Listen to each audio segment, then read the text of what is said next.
Ya, Mulai. ya. Assalamualaikum warahmatullahi wabarakatuh. Kami dari kelompok 3 di sini akan mempresentasikan eh, apa materi terkait etika pengembangan dan penerapan iptek dalam pandangan Islam yang diampu oleh Abdul Ghafur SE SY. Mata kuliah Eika. Nih salah nih. Disusun oleh kelompok 4. Yang pertama ada saya sendiri dan Dius ini 2055 20 10 12. Kedua ada Rio Agustinanda 2055 20 10 16. Yang ketiga ada Kusnadi Darmawan 2055 20 10 36. Oke. Kita mulai.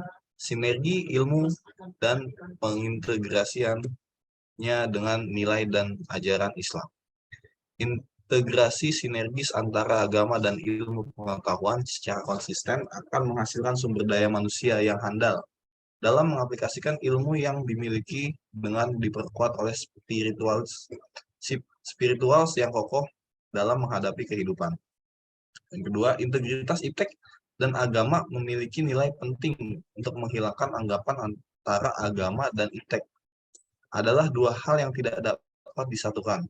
Dan untuk membuktikan bahwa agama Islam bukan agama yang sempit dan tertutup, yang tidak dapat menerima kemajuan ilmu pengetahuan dan teknologi, melainkan agama yang terbuka. Selanjutnya mungkin akan dibacakan oleh teman saya, Kusnadi Darmawan. Silakan. Ya, makasih Saudara Dandi. B. Paradigma ilmu tidak bebas nilai. Ilmu yang tidak bebas nilai atau value one mengandung bahwa ilmu itu selalu terikat dengan nilai dan harus dikembangkan aspek nilai. Perkembangan nilai tidak lepas dari nilai-nilai ekonomi, sosial, religius, dan nilai-nilai yang lainnya. Menurut salah satu filosof yang mengerti teori value bond, yaitu Jürgen Habermas, berpendapat bahwa ilmu, sekalipun ilmu alam, tidak mungkin bebas nilai. Karena setiap ilmu selalu ada kepentingan. Dia juga membedakan ilmu menjadi 3 macam sesuai kepentingan masing-masing. 1. Berupa ilmu-ilmu alam yang bekerja secara empiris analitis. Ilmu ini menyelidiki segala alam secara empiris dan menyajikan hasil penyelidikan untuk kepentingan manusia. 2.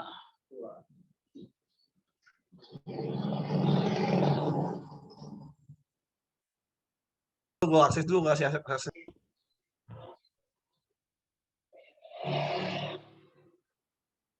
B. Paradigma ilmu tidak bebas nilai. Ilmu yang tidak bebas nilai, value bond, mengandung bahwa ilmu itu selalu terikat dengan nilai dan harus dikembangkan aspek nilai.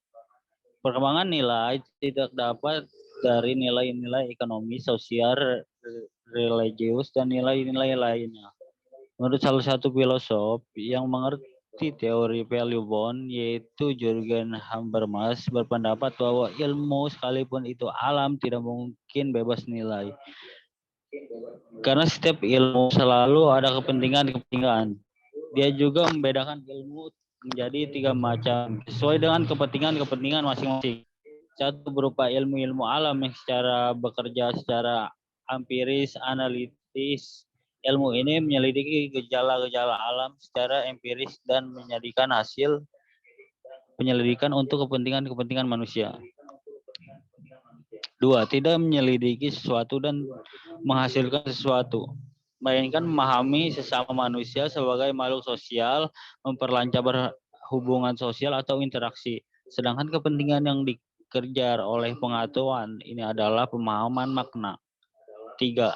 Teori kritis, yaitu membongkar penindasan dan pendewasaan manusia pada otonom dirinya sendiri. Aspek sosial yang mendasari adalah dominasi kekuasaan dan kepentingan yang dikejar adalah pembebasan atau emansipasi manusia. Next.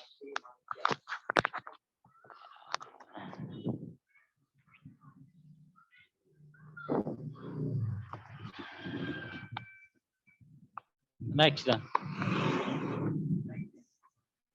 C. Paradigma ilmu bebas nilai. Ilmu bebas nilai sering disebut dengan value free, yang menyatakan bahwa ilmu dan teknologi adalah bersifat otonom. Ilmu secara otonom tidak memiliki keterkaitan sama sekali dengan nilai. Bebas nilai berarti semua kegiatan terkait dengan penyelidikan ilmiah harus disandarkan pada hakikat ilmu itu sendiri.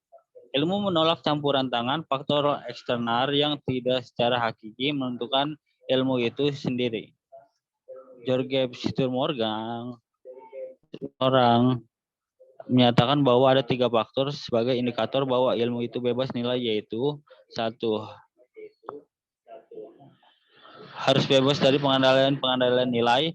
Maksudnya adalah bahwa ilmu harus bebas dari pengaruh eksternal seperti ideologi, religius, kultural, dan sosial. 2. Diperlukan 60 adanya kebebasan usaha ilmiah agar otonom ilmu terjamin.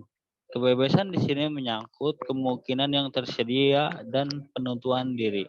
3. Dalam pandangan ilmu yang bebas nilai, eksplorasi alam batas dalam dibenarkan karena hal tersebut untuk kepentingan ilmu itu sendiri. Yang terkadang hal tersebut dapat merugikan lingkungan. Ya, selanjutnya Saudara Rio. D. Keperlunya akhlak Islam dalam penerapan iptek. Kemajuan ilmu pengetahuan, teknologi, dan seni yang dipimpin oleh peradaban Barat 1 abad terakhir mencengkang banyak orang di berbagai penjuru dunia. Kesejahteraan dan kemakmuran material fisikal yang dihasilkan oleh perkembangan iptek modern membuat orang lalu mengagumi dan meniru-niru gaya hidup peradaban Barat tanpa dibarengi sikap kritis terhadap segala dampak negatif yang diakibatkannya. Sebagai Islam, iptek adalah termasuk ayat-ayat Allah yang perlu digali dan dicari keberadaannya, melakukan penelitian. Perhatikanlah apa yang ada di langit dan bumi. Tidaklah memanfaatkan tanda kekuatan Allah dan Rasul-Rasulnya yang memberikan peringatan bagi orang-orang yang tidak beriman. Surat Yunus ayat 10-101. Next, selanjutnya. Jadi kesimpulan, namun di sini perlu dipahami dengan seksama dari materi yang kami sampaikan bahwa ketika akidah Islam dijadikan landasan iptek, bukan berarti konsep-konsep iptek harus bersumber dari Al-Quran dan Al-Hadis, tetapi bermaksud adalah konsep iptek harus distandarisasi benar salahnya dengan tolok ukur Al-Quran dan Al-Hadis. Sekian, kurang lebihnya mohon maaf.